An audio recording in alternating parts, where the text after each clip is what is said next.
Hi everyone, welcome back to Crochet Rocks. Crochet Rocks. I know, I nearly forgot I had this hat. It struck me, normally speaking, I sit it with my glasses with Christmas trees on and my little dealy bopper things with Christmas trees and God knows what on, and I hadn't done any of that. And I thought, hang on, it's in the drawer. And you know why I haven't? It's because we've been away. So, and then I thought, I had this hat that I got at the Christmas markets we went to in Amsterdam, and who got it? In Amsterdam, where they put your name on, and I said, no, just put Crochet Rocks on it. So here we are. I've got it on. So Merry Christmas. It's all starting now, isn't it, really? It's not long away at all now. And Jamie went home today because, as you know, my today is your tomorrow. So this is Sunday. And he went home. Well, he first of all went to his gran's. And he has a lot of trouble with his gran because it's obviously his mum's mum. And she's very demanding of his time. So, yeah, he's went to see her before he went home. He's probably on his way now, on his long journey back. So when he left, we went and did our last bits of Christmas shopping, and I still have to get desserts for when we go Christmas Day. But I don't have one space more than this in the freezer at all. We should really go through it and throw stuff out there. It's just no good to us. But yeah, there's not a scrap. So I've got to get it Christmas Eve and then just take it with us. So I'll be kind of, whatever they got left is what we got to get. There's no other way around it. They won't last otherwise. So anyway, hi guys, I hope you're having a good day. And lots of festive cheer coming your way. We're kind of taking it each day as it comes at the minute. Gary's got to go back to work. I've been doing the washing, so same old really since we got back. We went out for a meal last night. Oh my god, it was vile. It was disgusting. I said, we were all pushing it around the plate and everything else. And I said, so what, are we going to complain? And I knew as soon as I said the words, it's down to me, isn't it? Because I'm the only one that's got enough assertiveness to say it, I'm used to this. So I just, the manager walked past me, excuse me, this is awful. It's just awful. So she said, oh my. I went, well, it's cold. They're all cold. Lukewarm. I said the potatoes were cooked earlier and have been warmed up and they taste like they have been. And I just reeled off this list of all, and I went, she said, oh, I'm ever so sorry. She said, it's just the same as we've been doing. I went, well, it's not just one of them, it's all of them. She said, I'm ever so sorry. I will do you a very nice discount at the end. And I thought it better be a very good one, because I'm not going to accept like 20 quid off of this. Anyway, got through the meal. Dessert weren't too bad. And she was very attentive, especially on the gluten-free issue and everything else. So once she got the bill up, we got it half price.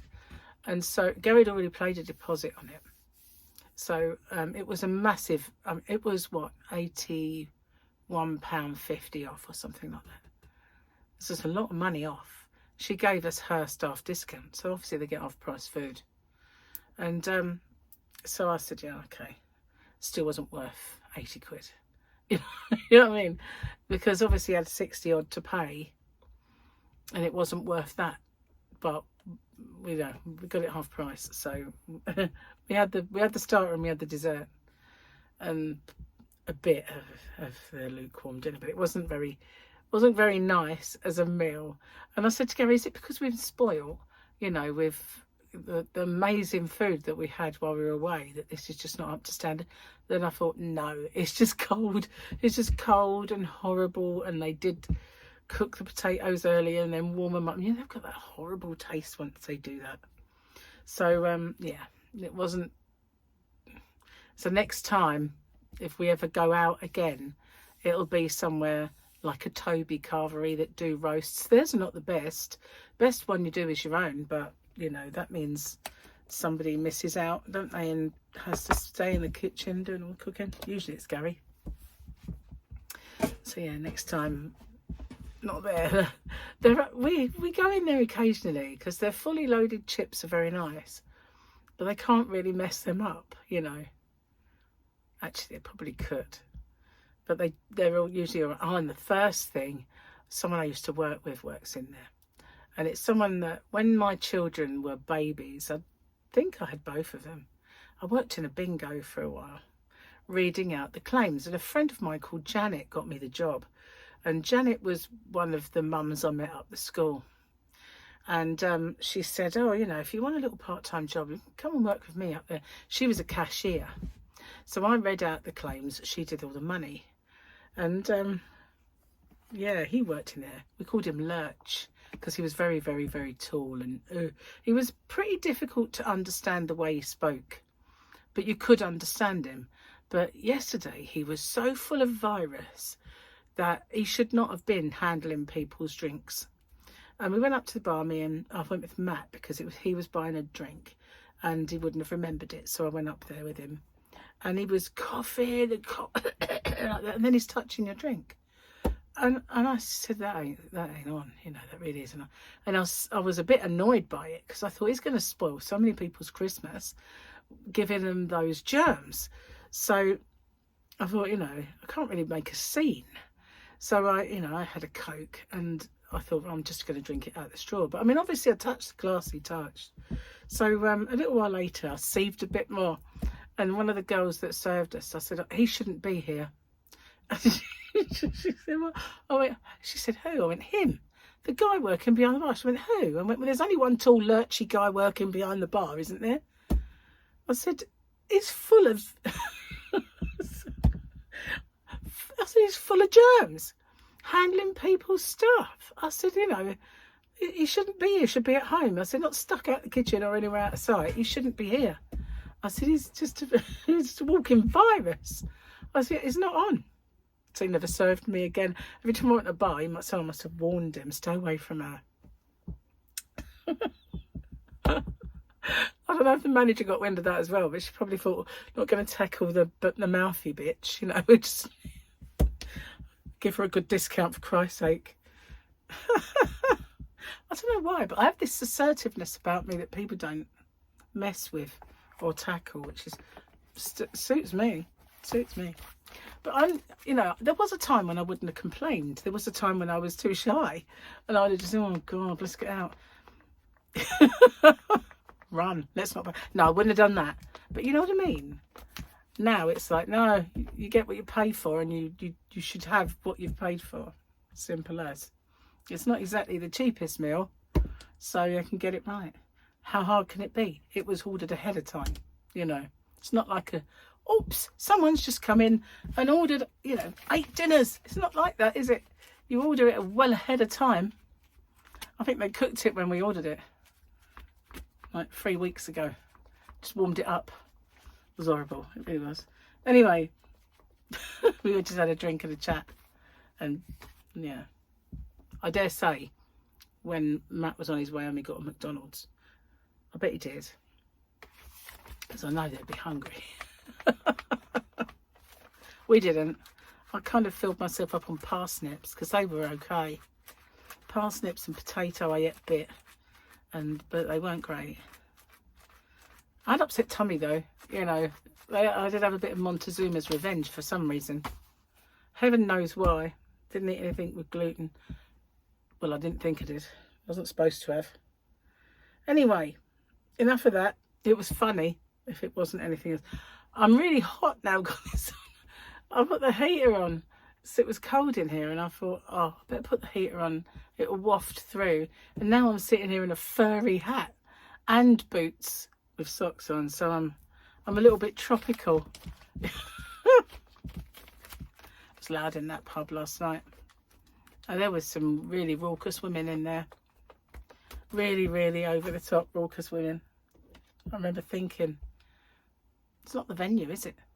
You know, middle of nowhere. They should be in the town, enjoying themselves, where the nightlife is. Mind you, it probably isn't anymore. I couldn't get it behind my ear. I'm going to steam up. Okay. It's still the same weekendy picture. No, it's not. Rip. I didn't rip it yesterday. What have we got? An empire doesn't become a republic overnight. And this is Min Weaver.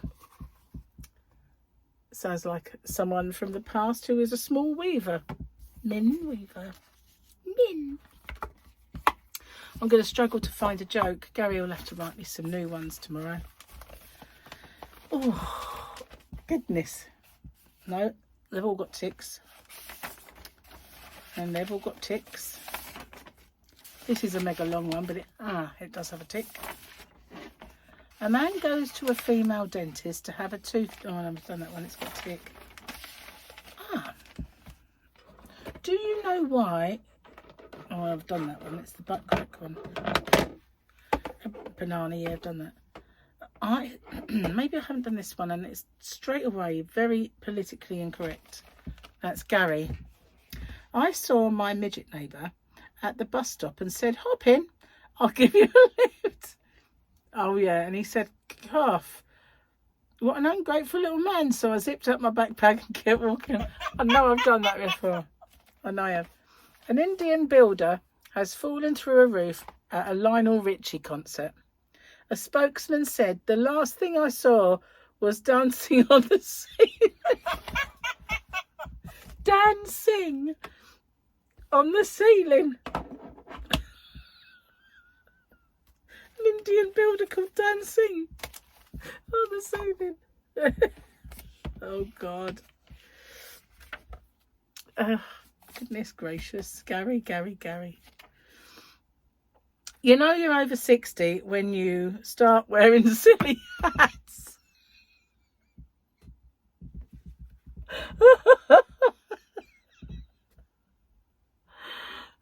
I don't know what to say.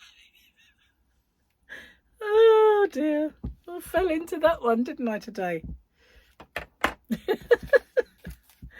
Oh my. That's my last joke, I think, Gary. I have to get writing. Gary's in the bath right now. Yeah. Because when we got back from... We hadn't had any breakfast and I was a bit peckish. And he said, well, I've got that bowl of... he calls it pigeon loft. It's basically muesli, but he says it looks like it's come out of a pigeon loft. So he calls it pigeon loft. So we had a bowl of pigeon loft that he hadn't eaten, and I said, oh, I'll finish off my cornflakes because I've got some gluten-free ones, and we bought a new box. I said, oh, I might as well finish them then. So we sat down and had breakfast at 3 o'clock this afternoon, and then I was so stuffed because I thought, oh, I might as well finish them. And so we've got wild duck for dinner. I said, why is it wild? Did you tell it one of your jokes? Duck joke, perhaps. I don't know. So anyway, I'm not hungry now.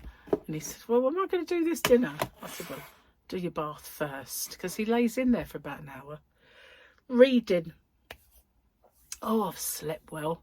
I tell you what, since I've been home, I've been, apart from the first night when I stayed up very late, when Jamie arrived, other than, and I did sleep in, I have slept like a log, and it has made me appreciate my sumptuous bed. But I got up really early woke up really early this morning, and I didn't want to wake Jamie up, and I thought I could quickly go to the loo and go back to sleep. And this I did, and I had a bad dream. And so I said to Gary today, I had a bad dream. He said, was it about me? And I went, a bit, really, yeah. But it wasn't like a horrible dream. It was one of those unsettling dreams that things keep going wrong in. And I dreamt that me and Gary were at school. I don't know how old we were, and we never met at school, but obviously it was modern day. And for some reason I was in a DIY shop. Maybe because that's where he takes me most of the time. I don't know, but And he was going to pick me up, or I was going to get a lift with him anyway. So I had a raincoat on, and I put my mobile phone in the pocket. I mean, like when I was at school, they weren't even the brick size ones, you know. So anyway, I had my mobile phone, put it in the pocket of my jacket, and I was chatting in this shop, and I walked out without it. And it was a really hard to find shop. You have to keep going down all these roads, and sometimes you were in the clearing where it was all like concretey. You know, like in America when they have those waterways, a bit like that. You know, those, when they have those viaduct things, aqueduct things, I don't know. Anyway, it was a bit like that, but across the way, you could see it. But every time I tried to find it after that, I couldn't find it. And I had it was difficult to find in the first place. I don't even know while I was in there. Anyway, walked away, it was getting dark, and it was cold, and I didn't have my phone, and suddenly I knew that Gary was gone, because at the time. And he must have sussed out that I wasn't there, and he turned up at the school, and I could hear him bibbing. I could hear him in the distance, bip, bip, bip, bip. And I thought, even if I run, I'm not going to get there in time. He'll be gone. So I was over the other side of town, and this was Maidstone, but it wasn't really Maidstone. It was different, you know, wrong layout. So I knew he'd gone, and I thought, am I going to get him now? And I kept trying to get back to this shop to find my phone, and then it got so late they'd be closed. It was just one horrible thing after, and I woke up kind of like, oh, it's all going wrong. And then I thought, what a stupid dream. You know what I mean? Ridiculous dream.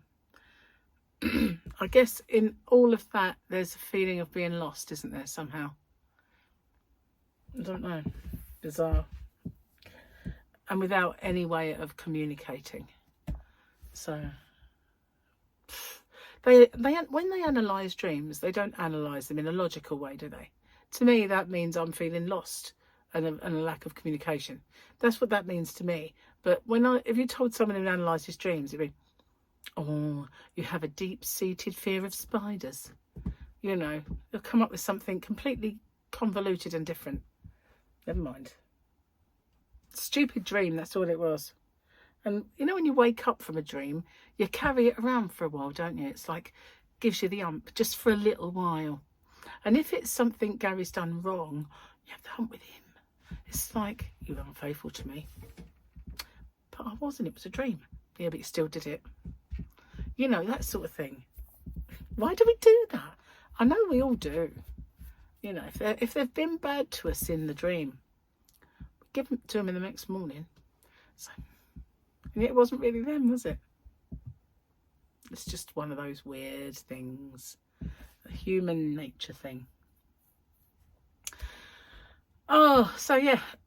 No, I still haven't wrapped any presents. Not a one. Gary said to me just now, if I go to the bath then, why don't you wrap your presents? And I thought, well, I would, but I've got to clear all this shopping away. Then I've got to get the washing and hang that up to dry now that Jamie's gone. And then I've got to do my video. And then I've got to do my giveaway for tomorrow.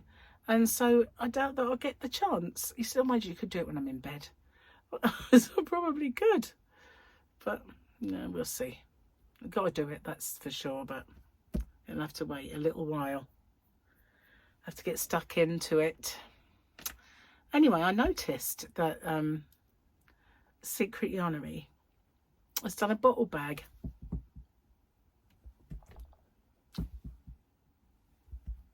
Yeah. I wonder if I put the kernel of, you know, idea in that mind. I don't know. I know that whenever I'd seen bottle covers, they were not the same as mine. They were nowhere near like it. I still haven't done the other two. I haven't finished the other Santa one. I haven't finished my snowman. I haven't done any more of my bag. Oh, and times are running out. But we'll have to see what tomorrow brings. We'll have to see. Anyway, I am going to get off and upload this video and film my 34.5k giveaway. I'll see you guys on the next one. Take care. Bye for now, guys.